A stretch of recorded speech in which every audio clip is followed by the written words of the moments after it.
Assalamualaikum warahmatullahi wabarakatuh. Alhamdulillahi rabbil alamin.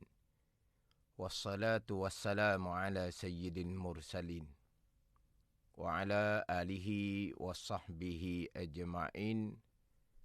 Rabbi syarah li sadri wa yassir li amri.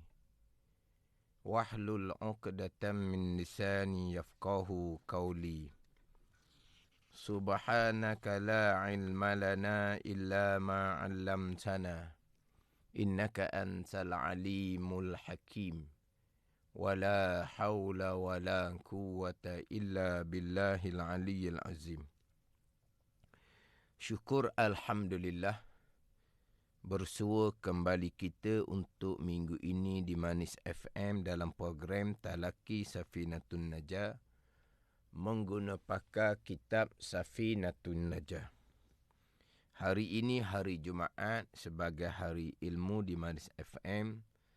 Setiap jam 6 petang kita akan bersama-sama menimba ilmu pengetahuan dalam soal agama. Kita juga sekarang ini bersiaran langsung di Facebook Manis FM. Dan anda semua boleh kongsikan live tersebut bersama yang lain.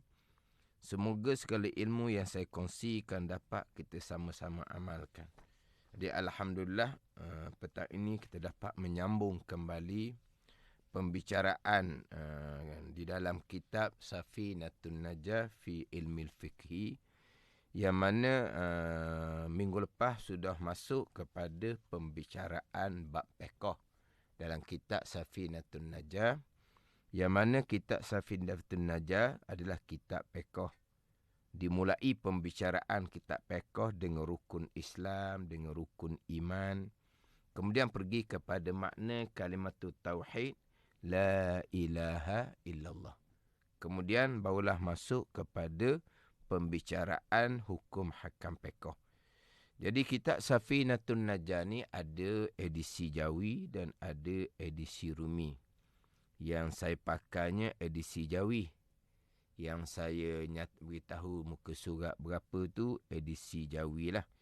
Kalau sidang pendengar ada mengguna pakar edisi Rumi, tu kena tanda sendirilah. Sebagaimana saya sebut minggu lepas, seeloknya sidang pendengar ada buku catatan. Sebab kitab Safinatun Najah ni kitab yang ringkas. Jadi perlu kepada huraian-huraian yang lebih detail, bersumber berdasarkan pada kitab-kitab fiqh yang lain. Jadi saya membaca kitab Safinatun Najah ni mungkin untuk satu-satu slot tu mungkin sedikit sajalah, sebab dia memang sebagai sebut tadi dia ringkas. Jadi apabila pembicaraan tu diambil daripada kitab yang lain, maka sidang pendengar perlu mencatat sendirilah. Kena ada buku untuk buat catatan. Jadi minggu lepas saya sudah membaca di tempat yang sama. Tapi untuk minggu ni saya akan mengulangi balik apa yang saya baca minggu lepas. Sebab saya baca minggu lepas tu huraiannya di pertengahan. Huraian di pertengahan. Jadi saya kena baca daripada awal kembalilah. Jadi kitab Safinatun Najah edisi Jawi yang saya pakai ni muka surat 3 baris yang kedua daripada atas. Yang mana hak kitab Safinatun Najah sebelah atas, terjemahan Jawinya sebelah bawah. Kalau hak edisi Jawi yang saya pakai. Qala al-muallifu rahimahullahu ta'ala wa nafa'ana bi'ulumihi amin. Alamatul bulughi thalathun.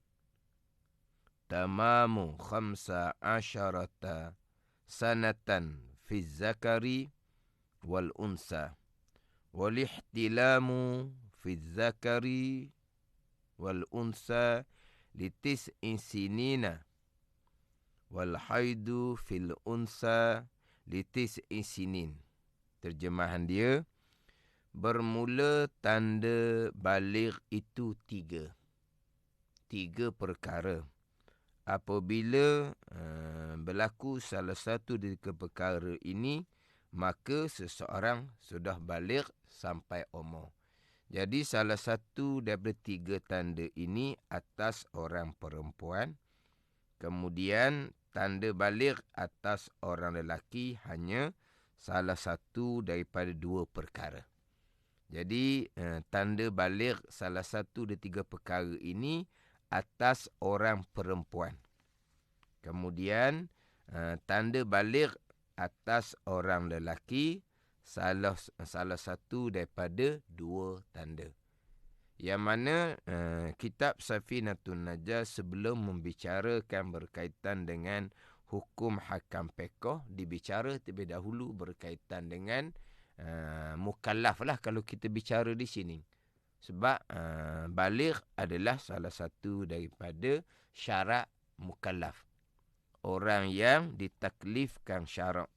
Orang yang diberati syarak pada mengerjakan sama ada wajib ataupun sunat, yang diberati pada syarak pada meninggalkan sama ada haram ataupun makruh. Jadi orang yang ditaklifkan syarak ni dipanggil mukallaf. Isim maf'ul, mukallaf. Adapun yang mentaklifkan syarak, mukallif adalah Allah Subhanahu wa ta'ala. Mukallaf ni orang yang diberati syarak. Dituntut oleh syarak pada mengerjakan dan pada meninggalkan. Yang dituntut, yang diberati. Adapun yang memberati, dipanggil mukallif, iaitu Allah Subhanahu wa ta'ala. Jadi salah satu daripada syarat mukallaf adalah baligh. Dia mukallaf ni orang yang baligh serta berakal. Baligh sampai umur, berlaku salah satu daripada tanda yang akan dinyatakan nanti. Kemudian sampai umur serta berakal. Kalau baligh sampai umur berlaku salah satu daripada beberapa tanda ini, tetapi akalnya tidak siuman, maka tidak mukallaf lah. Dia baligh serta berakal. Ini yang biasa disebut di dalam kitab. Kalau diperincikan lagi, orang mukallaf ni, orang baligh serta berakal, sebagaimana saya sebut minggu lepasnya, yang sejahtera panca indera. Panca indera penglihatan, panca indera pendengaran. Yang mana kalau seseorang tu dilahirkan dalam keadaan buta, tidak ada panca indera penglihatan, beserta dengan pekak, tidak ada panca indera pendengaran, maka tidak mukallaf lah. Walaupun berlaku salah satu dari tanda baligh, walaupun akal dia molek, tetapi dilahirkan dalam keadaan tidak ada kedua-dua panca indera serentak. Maknanya panca indera penglihatan tidak ada dengan bahawa dia buta, serta tidak ada panca indera pendengaran, dia pekak. Buta serta pekak. Ada pun buta tapi telinga comel, tu mukallaf. Buta tapi telinga dia molek. Ataupun mata molek, nampak telinga dia pekak, tu mukallaf. Dia pekak serta dengan bisu. Tu lain tu. Orang pekak dia bisu lah sebab dia nak berkata-kata macam mana. Sebab tidak ada perkataan yang dia dapat dengar. Yang mana boleh berkata-kata ni apabila telinga mendengar perkataan, maka boleh dituruti perkataan. Apa telinga pekak, maka bisulah dianya. Pekak serta bisu tetap mukallaf kalau mata dia dapat melihat comel.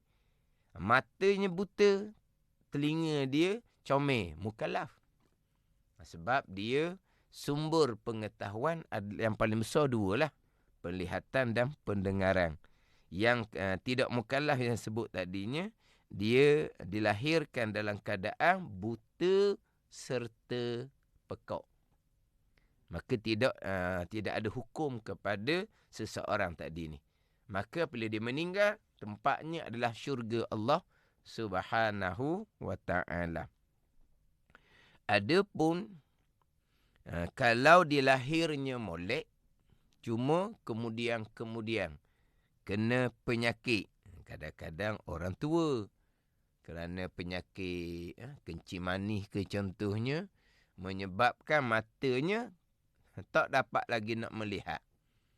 Kemudian di masa yang selama, telinganya pun tak dengar apa dah. Tak dengar apa dah telinga dia. Bubuh alat di telinga tu lah. Apa dia alat? Saya pun tak tahulah alat tu. Biasa tengok ada di telinga tu. Masuk alat tu pun tak boleh nak dengar juga. Tu mukallaf.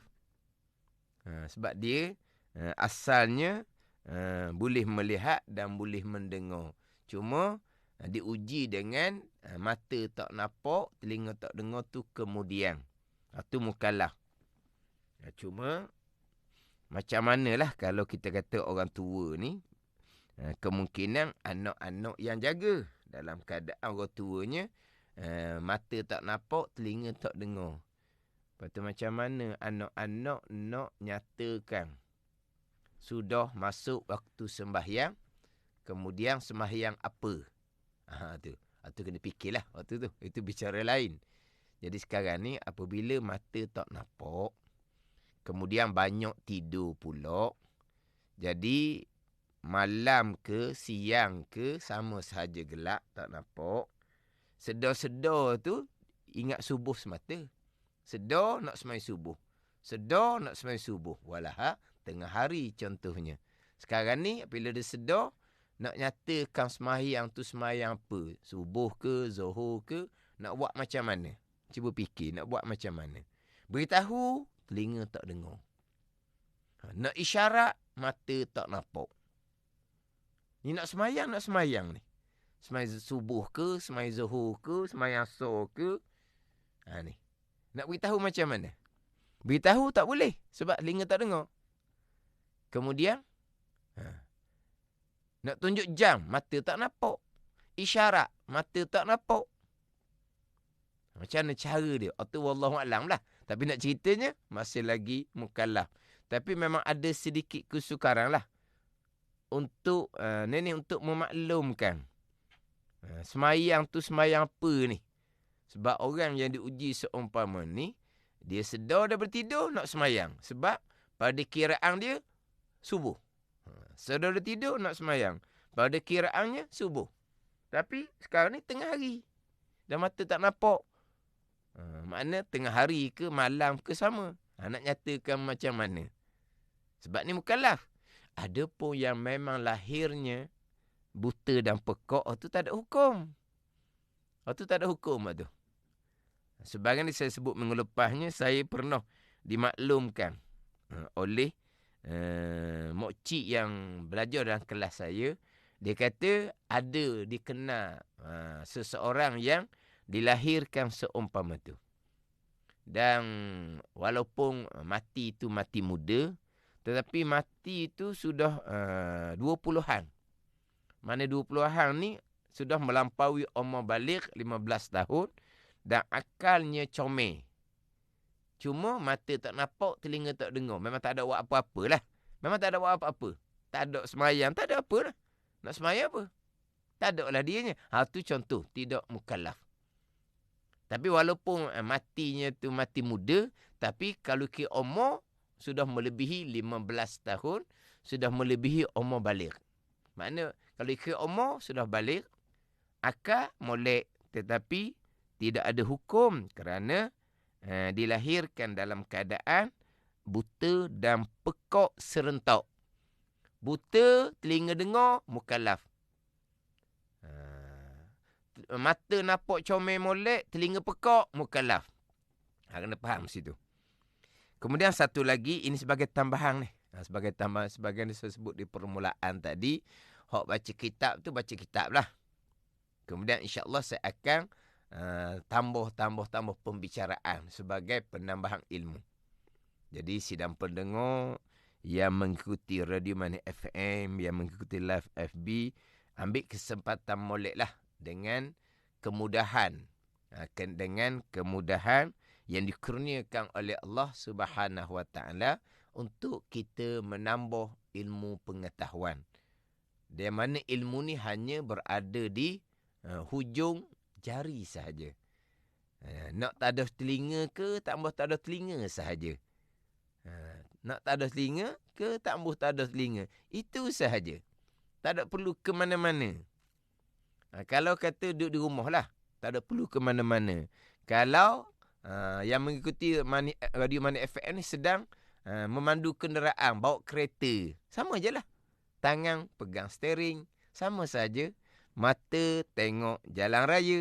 Cuma telinga tumpu kepada ilmu pengetahuan. Walaupun ilmu pengetahuan yang disampaikan tu, kita biasa-biasa dengar dah, tak ada masalah. Kalau kita tak biasa dengar, bertambah ilmu kita. Gitu je lah. Sebab dia tak sama orang yang dikurniakan ilmu oleh Allah dengan orang yang tidak dikurniakan ilmu oleh Allah Subhanahu Wa Taala. Sebab itulah orang yang asyik belajar kerana apa? Daripada muda sampai ketua, kita kenal ya Haji Sekelamin tu, duduk majlis ilmu sentiasa. Kenapa? Kerana mereka asyik dengan ilmu pengetahuan. Mereka gembira dengan ilmu pengetahuan. Dengan ilmu mereka gembira. Maka mereka pun belajarlah daripada muda sampai ketua. Cuma orang yang tidak tidak merasai sukanya mengetahui ni, dia jadi pelik. Belajar buat apa lagi? Rasa macam pandai dah. Kalau betul pandai, macam sebut permulaan tadi lah. Kita sudah mengetahui, dengar berulang kali, apa masalah? Kalau kita betul pandai. Tapi kalau kita belajar-belajar, banyak yang kita baru tahu. Alhamdulillah, bertambah ilmu. Jadi hak mukallaf satu lagi ni sebagai tambahan. Balik, dia akan bicara tanda nanti. Berakal, sejahtera panca indera, tidak buta, tidak pekak serentak. Yang keempat ni sampai seru. Sampai seru dengan bahawa sampai seruan agama Allah Subhanahu Wa Taala. Wallahu a'lam lah. Di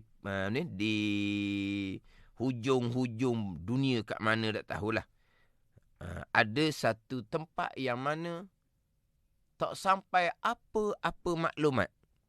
Tak sampai apa-apa maklumat.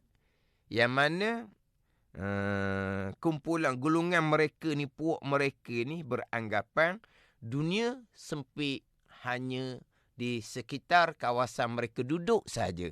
Mereka tak tahu ada dunia luar. Ada tak seumpama tu? Wallahu alam lah. Kalau ada seumpama tu, tak sampai seruan agama Allah Subhanahu Wa Taala, hidup di tengah-tengah hutan ke macam mana, tak sampai seruan agama, maka pun tidak mukallaf juga. Bila mati kemudiannya, syurga Allah Subhanahu Wa Taala, tidak ada hukum kepada mereka. Wallahu alam lah. Di dunia sekarang ni ada tak tempat yang seumpama tu. Sebab sekarang ni dalam hutan macam mana pun, dunia sekarang ni langit terbuka. Perkembangan segala-gala sampai walaupun duduk di jauh dalam hutan sekalipun. Kalau ada. Yang mana mereka memang tidak sampai pun seruan agama Allah Subhanahu Wa Taala, mereka tidak mukallaf. Jadi orang yang mukallaf, baligh, berakal, sejahtera panca indera, pendengaran dan penglihatan, dan sampai seru. Kemudian kita balik pada pembicaraan tanda orang yang baligh, orang yang sampai umur. Orang yang baligh, orang yang sampai umur, salah satu dari 3 tanda bagi orang perempuan, salah satu daripada 2 tanda bagi orang lelaki. Mana 3 tanda ni? Pertama, sempurna umurnya 15 tahun pada laki-laki dan perempuan. Saya baca dulu. Dan kedua, dapat mimpi jimok hingga keluar air mani pada laki-laki dan perempuan. 15 tahun, lelaki dan perempuan. Mimpi jimok hingga keluar mani pada laki-laki dan perempuan. Bagi umur 9 tahun. Ketiga, dapat haid pada perempuan bagi umur 9 tahun. Tu. Jadi, bagi orang perempuan, salah satu dari tiganya sempurna umur 15 tahun, bermimpi keluar air mani dan juga keluar haid. Ini pada perempuan salah satu dari 3 tanda. Adapun tanda baligh bagi lelaki 2 sahaja. Salah satu 2 perkara, sempurna umur 15 tahun dan bermimpi keluar air mani. Itu salah satu 2 tanda bagi orang lelaki. Perempuan 3 lah, salah satu dari 3. Sempurna umur 15 tahun, bermimpi keluar air mani, kemudian yang ketiganya keluar haid. Itu salah satu dari 3 tanda baligh bagi orang perempuan. Jadi kita bicara kepada yang pertama dahulu. Sempurna umurnya 15 tahun pada laki-laki dan perempuan. Ini pada masalah sebelum umur 15 tahun. Laki-laki dan perempuan ini tidak keluar air mani. Dalam sebelum umur 15 tahun, perempuan ni tidak keluar darah haid. Jadi sebelum umur 15 tahun, laki-laki dan perempuan ni tak pernah keluar air mani. Sebelum umur 15 tahun, perempuan ni belum keluar darah haid. Keluar mani pun tidak, keluar darah haid pun tidak. Keluar mani cukup syarat dia baligh. Keluar haid cukup syarat dia baligh. Tapi sebelum umur 15 tahun, mani pun tidak pernah keluar. Haid bagi budak perempuan ni pun tidak pernah keluar. Maka sampailah umur 15 tahun. Maka balighnya, baligh dengan umur dia panggil. 15 tahun. Ini jumhur lah, 15 tahun. Walaupun mazhab Hanafi kata 18 tahun. Jumhur kebanyakan mazhab termasuk mazhab Syafi'i. 15 tahun ni sidang pendengar. 15 tahun Hijri. 15 tahun Hijri. Dipanggil Hilaliyah ataupun Qamariyah. Kira perjalanan bulan. 15 tahun Hijri kira kepada Hilaliyah ataupun Qamariyah, mana kira kepada perjalanan bulan. 15 tahun Hijri. Bukan 15 tahun Masihi. Mengikut perjalanan Syamsiah, matahari bukan. Ini Hijri. 15 tahun Hijri ni, 15 tahun tahdidan. Ni. 15 tahun tahdidan. Tahdidan ni makna apa? Cukup. Ngam-ngam 15 tahun. Cukup, ngam-ngam 15 tahun. Dalam sebelum sampai umur 15, tidak keluar mani. Sebelum umur 15, perempuan ni tidak keluar haid. Maka balighnya dengan umur 15 tahun. 15 tahun ni tahdidan. Cukup 15 tahun. Qamariyah.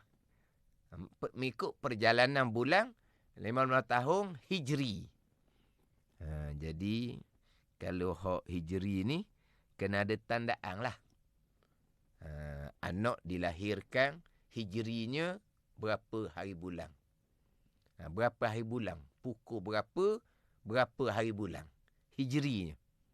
Kena ada tandaan lah. Dalam surat beranak, memanglah hanya didatangkan hari bulan Masihi sahaja. Tapi kita bicara berkaitan hukum agama ni, dia tidak merujuk kepada Masihi. Dia merujuk kepada Hijri. Ini contoh ni, bicara berkaitan dengan hukum agama, baligh dengan umur cukup-cukup 15 tahun Hijri. Jadi nak tahu bila berapa tahun Hijri ni, balik kepada bilakah kira hari bulan tahun Hijri pada masa dilahirkan. Selepas keluar sekalian tubuh kanak-kanak ni, pukul berapa hari bulan, tahun berapa Hijri. Jadi seeloknya kena ada tandaan. Kena ada tandaan sebab kita akan bicara nanti berkaitan dengan 9 tahun nanti kita bicara. Keluar haid pun 9 tahun. Banyak bicara sekarang ni berkaitan Hijri. Jadi kena ada tandaan. Bilakah anak kita, berapakah hari bulan tahun anak kita dilahirkan. Cuma sekarang, dia sekarang ni mudah sahaja. Dahulu pernahlah satu program yang dianjurkan oleh, kalau tak silap saya, JAKIM, kalau tak silap saya, dia pernah anjur satu program. Ini cerita dulu ni, sekarang lagi mudah. Ini cerita lama dah. Dia buka satu meja, yang mana kita pergi di meja tu, kita beritahu dia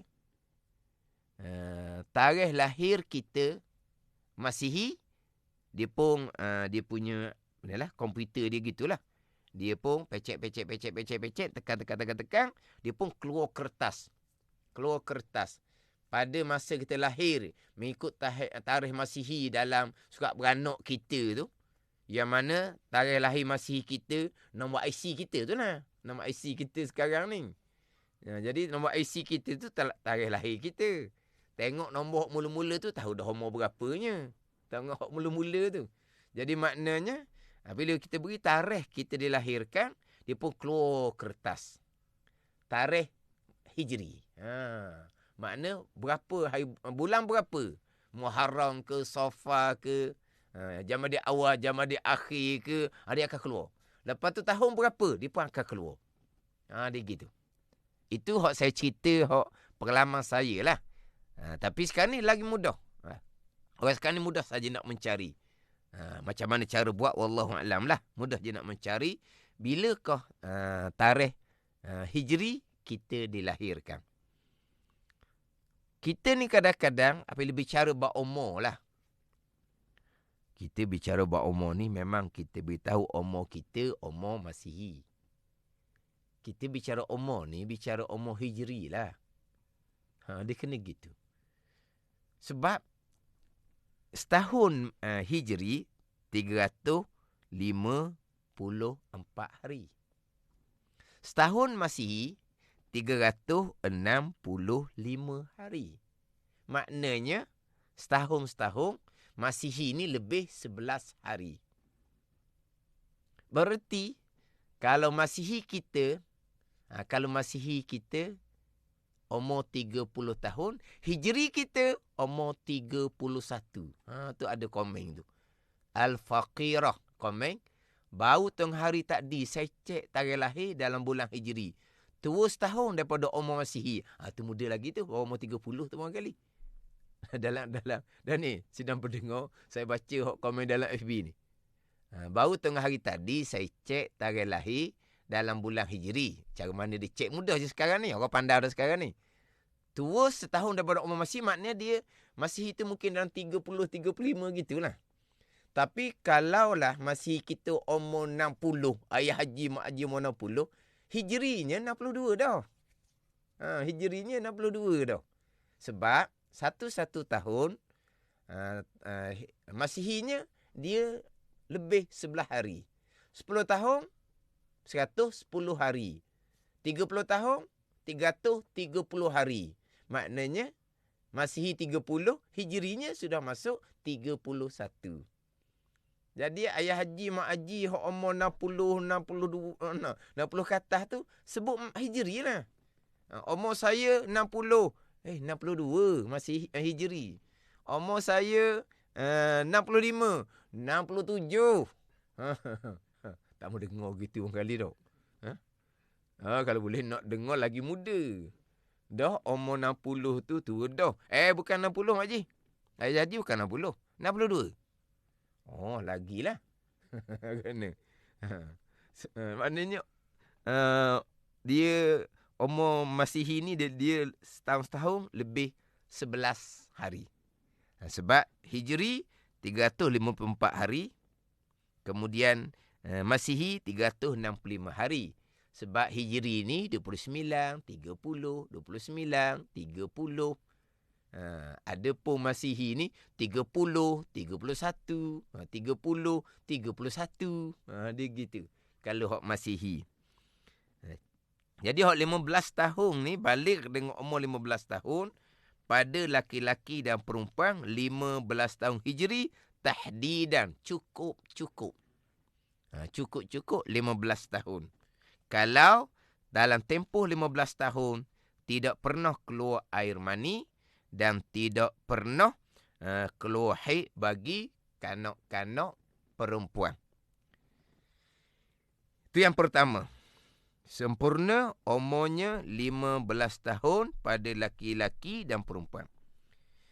Dan kedua, al-ihtilam fi zakari wal unsa, diterjemuh dengan dapat mimpi jima' hingga keluar mani pada laki-laki dan perempuan bagi umur 9 tahun. Ni. Dia al-ihtilam ni bermimpi. Bukan bermimpi, mana bermimpi keluar air mani. Bermimpi apa keluar air mani ni?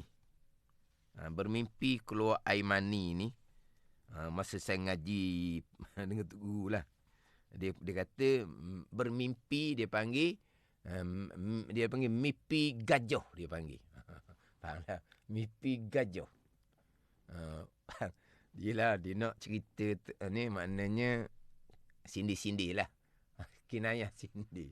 Tok Guru kata mimpi gajah ataupun disebut mimpi noreh. Mimpi gajah ke mimpi noreh ke. Bukan noreh getah dalam kebun tu. Noreh.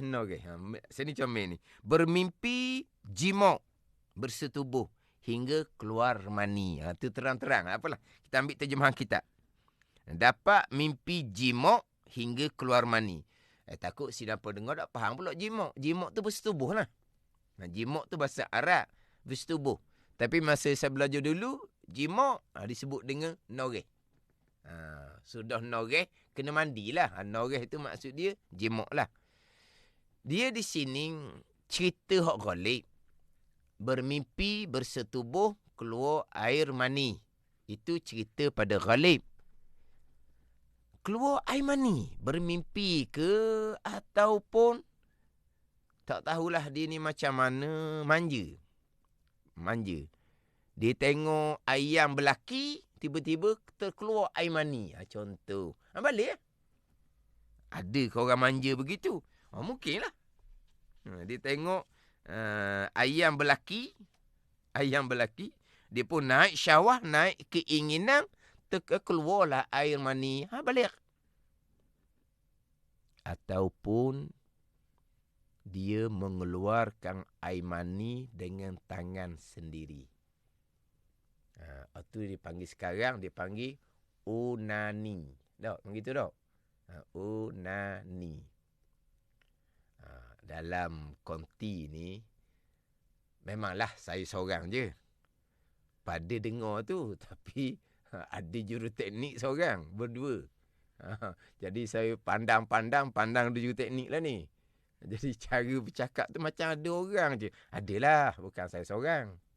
Mana ditemani oleh juruteknik. Tu saya tengok ke muka dia tu. Mana ada orang. Jadi orang sekarang panggil onani. Dia mengeluarkan air mani dengan tangan sendiri yang disebut oleh Nabi SAW. Man nakaha biyadihi. Ini. La'anallahu man nakaha biyadihi. Nabi kata. Atau kama qal. La'anallahu man nakaha biyadihi. Melaknat oleh Allah akan mereka yang berkahwin dengan tangan. Man nakaha biyadih. Melaknat oleh Allah Ta'ala akan mereka yang berkahwin dengan tangan. Bukan berkahwin dengan tangan, berjabat tangan dengan tu iman nikah, bukan. Tu pun berkahwin dengan tangan tau. Dah nak berkahwin akad nikah kan. Ulu tangan, tu iman pun akad nikah. Ijab dan qabul. Bukan tu. Bukan nikah ulu tangan tu. Maknanya nikah dengan tangan ni mengeluarkan amal ni dengan tangan sendiri, hukumnya haram. Dilaknat oleh Allah Subhanahu Wa Ta'ala. Kalau dia mengeluarkan air mani seumpama tu, umurnya 9 tahun, maka balik dia. Tapi kalau dia mengeluarkan air mani seumpama tu, umurnya belum cukup 9 tahun Hijri, 8 tahun baru dibuat seumpama tu, tidak dihukumkan balik. Dan air mani yang keluar tu hukumnya adalah najis. Sebab dalam mazhab Syafi'i kita, air mani yang keluar selepas umur 9 tahun, air mani tu hukum suci. Air mani tu hukum suci. Sunat dibasuh. Sebab ada mazhab yang menghukumkan air mani najis. Tapi dalam mazhab Syafi'i, air mani suci. Cuma sunat basuh. Begitu je lah. Jadi kalau dia mengeluarkan air mani sebelum umur 9 tahun, keluar air mani, dia belum balik. Dia belum balik. Sebab belum umur 9 tahun. Dan air mani tu dihukumkan najis. Tapi kalau air mani tu keluar selepas umur 9 tahun, air mani tu hukumnya suci dan dia sudah balik. Dia yang najisnya adalah air mazi dan air wadi. Air mazi, air wadi, hak tu hak najis. Air mazi ni dipanggil air galak. Air yang keluar ketika bangkit syahwat. Air keluar ketika bangkit syahwat. Air yang putih jernih air tu. Air yang putih jernih. Ketika bangkit syahwat, keluar air mazi. Air mazi tu hukumnya najis. Air wadi, hak tu putih, keruh, pekat. Air wadi ni biasanya keluar apabila seseorang angkat benda berat. Seseorang angkat benda berat tu dia keluar air, dipanggil air wadi. Hak tu najis. Air wadi air yang putih, keruh, pekat.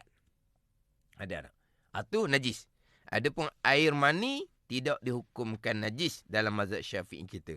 Tapi kalau air mani tu keluar sebelum umur 9 tahun, najis. Dan belum balik.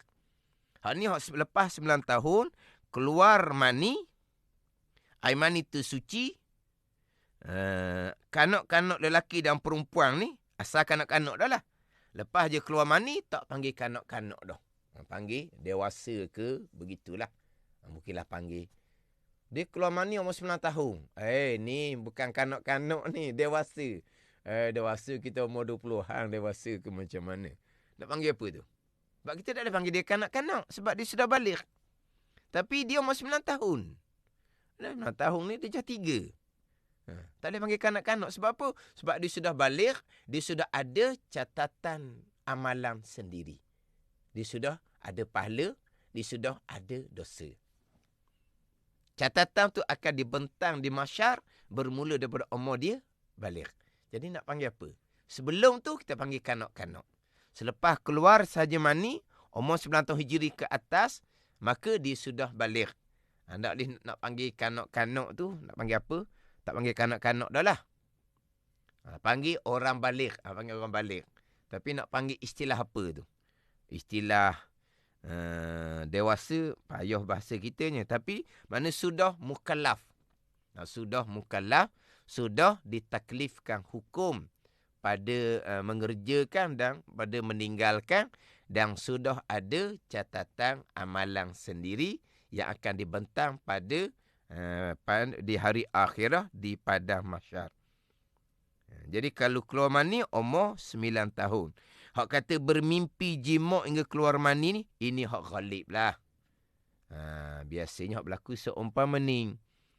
Dia bermimpi pelik malam tu, Dia pun tengok-tengok pagi tu memang ada kesan air mani. Air mani tu dia pekat, dia ada bau dia sendiri. Kemudian maknanya, tapi pada masa dia bermimpi tu, waktu memanglah pelik dan bermimpi tu.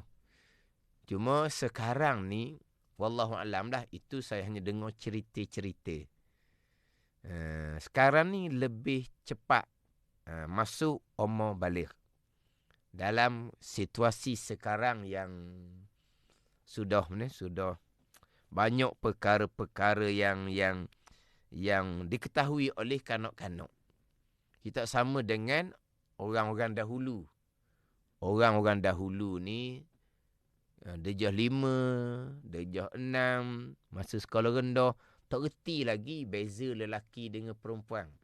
Ini cerita tahun 70-an begitulah. 70-an, akhir 70-an begitulah. Masa tu maknanya darjah 5, darjah 6 tak tahu lagi perbezaan lelaki dengan perempuan, tak tahu. Adapun pada masa sekarang, dengan mudah dapat pengetahuan yang macam-macam, terkadang boleh berlaku dah perkara-perkara yang tidak sepatutnya ketika sekolah rendah lagi sekarang. Maka dikatakan sekarang ni lebih cepat lagi masuk umur baligh. Lebih cepat masuk umur baligh. Jadi perkara-perkara yang, yalah, dulu memanglah maklumatnya tidak ada. Jadi apabila sekarang ni cepat masuk umur baligh, maka ibu bapa tu awal-awal kena lengkapkan ilmu agama. Mudah-mudahan anak kita baligh serta dengan akidah yang sebenar, sebab sudah bermula catatan amalan. Anak kita baligh dengan sembahyang yang sebenar. Anak kita baligh dengan sifat-sifat mahmudah, sifat-sifat baik di hati. Jadi sekarang langit terbuka, budak-budak terdedah dengan perkara-perkara yang itulah yang tak sepatutnya di awal umur kanak-kanak. Dan pada masa sekarang langit terbuka, ibu bapa mudah untuk mendedahkan ilmu pengetahuan agama kepada anak-anak.